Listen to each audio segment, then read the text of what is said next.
వరంగల్ నడిగడ్డ మీద ఈరోజు వేలాదిగా ఆదాయమైనటువంటి మైనారిటీ సోదరులకి ప్రజాస్వామిక వాదులకి ముందుగా సిపిఐఎంఎల్ న్యూ డెమోక్రసీ పక్షాన ఉద్యమాభినందనలు తెలియజేస్తున్నాను.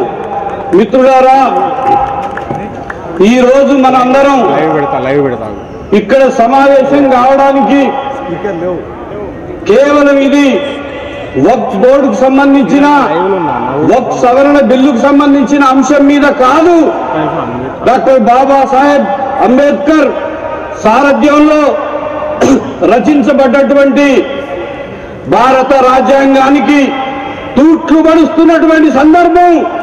భారత రాజ్యాంగాన్ని మొత్తం ఈ దేశంలో లేకుండా చేసి తాము కలలు కన్నా నాగ్పూర్ హెడ్ క్వార్టర్ గా 1920లో ఏర్పడినటువంటి ఆర్ఎస్ఎస్ భావజాలానికి అనుగుణంగా ఈ దేశంలో ఒక హిందూ రాజ్యాన్ని స్థాపించడం కోసం చేస్తున్నటువంటి కుట్రలో భాగమే ఇవాళ వక్ఫ్ సవరణ బిల్ అనేటువంటిది మేము భావిస్తా ఉన్నాం.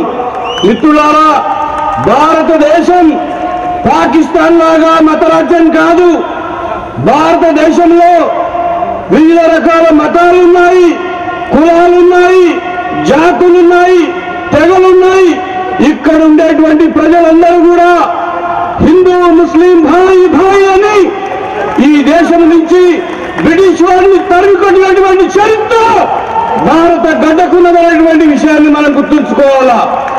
ఈ దేశంలో ప్రజాస్వామ్యం బతకాలా, ఈ దేశంలో సెక్యులరిజం ఉండాలా, లౌకిక విధానం పునాదిగా భారత రాజ్యాంగం ఈ దేశంలో ఈ ఆర్టికల్ 25లో ఆర్టికల్ 26లో మత సంస్థలకు సంబంధించేటువంటి వారి విశ్వాసాలకు అనుగుణంగా వారు జీవించేటువంటి వారు పనిచేసేటువంటి కార్యక్రమాన్ని ఇస్తే ఇవాళ నరేంద్ర మోడీ సర్కార్ ఆర్ఎస్ఎస్ బ్యాక్ సీట్ లో కూర్చొని ఇవాళ ఏదైతే ఈ ప్రభుత్వాన్ని నడుపుతా ఉన్నదో ఈ ప్రభుత్వం ఇవాళ మొత్తం భారతదేశంలో ఏర్పడినటువంటి రాజ్యాంగ సంస్థల్ని ఒక్కటొక్కటిగా ధ్వంసం చేస్తూ ఈ దేశంలో ఉండేటువంటి ప్రజాస్వామిక లౌకిక ఈ భావనలన్నిటి కూడా తీసివేస్తూ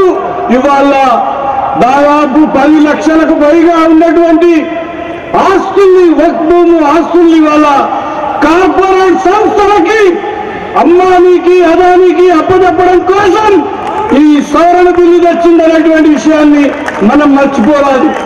ఇవాళ నరేంద్ర మోడీ సర్కార్ ఈ దేశంలో ఉన్నటువంటి దళితులకు కావచ్చు, ఆదివాసులకు కావచ్చు, మైనారిటీలకు కావచ్చు, మహిళలకు కావచ్చు, మొత్తంగా ఈ దేశంలో ఉండేటువంటి బడుగు బలహీన వర్గాల ప్రజలకు సంబంధించినటువంటి ఏ సమస్యల్ని పరిష్కరించకుండా కేవలం హిందూ మతోన్మాదాన్ని రెచ్చగొట్టి ముస్లిం వ్యతిరేక అసహనాన్ని ఇవాళ విద్వేష రాజకీయాలతోటి 3వసారి అధికారంలోకి వచ్చి ఇవాళ 1947లో వచ్చినటువంటి అధికార మార్పిడి తర్వాత సరిగ్గా 100 సంవత్సరాలకి భారతదేశాన్ని హిందూ మతరాజ్యంగా చేయాలనేటువంటి కుట్ర చేస్తా ఉన్నది.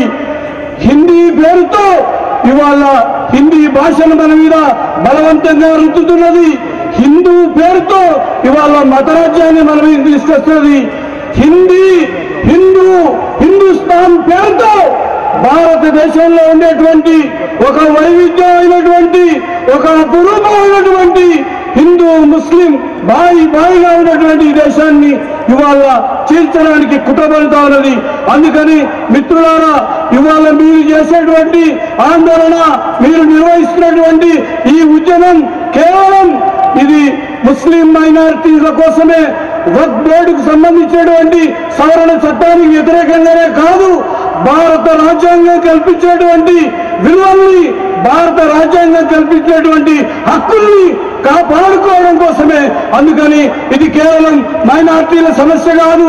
ఈ దేశంలో ఉండేటువంటి 140 కోట్ల మంది మొత్తం దేశ ప్రజలందరి సమస్యగా చూస్తూ మీరు సలుపుతున్నటువంటి ఈ పోరాటానికి సిపిఐఎంఎల్ యూడమా కలిసి సంపూర్ణమైనటువంటి మద్దతును తెలియజేస్తూ రాబో కాలంలో మీతో పాటు భుజం భుజం కలిపి నడుస్తుందని చెప్తూ చివరిగా ఒక్క మాటతో గుర్తిస్తున్నాను. అన్నలారా, అక్కలారా, మీరు ఒంటరిగా లేరు. కేవలం మీరు ఒంటరిగా అనుకోవడానికి వీల్లేదు. ఈ దేశంలో ఉన్నటువంటి ఎస్సీలు కావచ్చు, ఎస్టీలు కావచ్చు, బీసీలు కావచ్చు, మొత్తం అనేక రకాల తెగలన్నీ కూడా మీతో భుజం భుజం కలపడానికి, మీకు మద్దతు ఇవ్వడానికి, భారత రాజ్యాంగంలో కల్పించినటువంటి హక్కుల్ని, విలువల్ని కాపాడుకోవడానికి సిద్ధంగా ఉన్నటువంటి విషయాన్ని గుర్తెరిగి మీరు ఒంటరిగా ఫీల్ కావద్దు. మనం అందరం భారతీయులుగా 180 కోట్ల మంది ప్రజల ఆకాంక్షల కోసం మనందరం ఉన్నటువంటి దాన్ని తెలియజేస్తూ మాకు అవకాశం ఇచ్చినటువంటి మిత్రులందరికీ ధన్యవాదాలు. లాల్ సలాం. ఫెయిర్ మీడియాకు స్వాగతం. మా ఛానల్ను సబ్స్క్రైబ్ చేసుకోండి మరియు మా వీడియోలను చూడండి. ప్రతి అప్డేట్ల కోసం బెల్ ఐకాన్ను ఆన్ చేయండి. మేము నిజమైన మరియు ఫెయిర్ వార్తలు మరియు రాజకీయ అప్డేట్లను అందిస్తాము.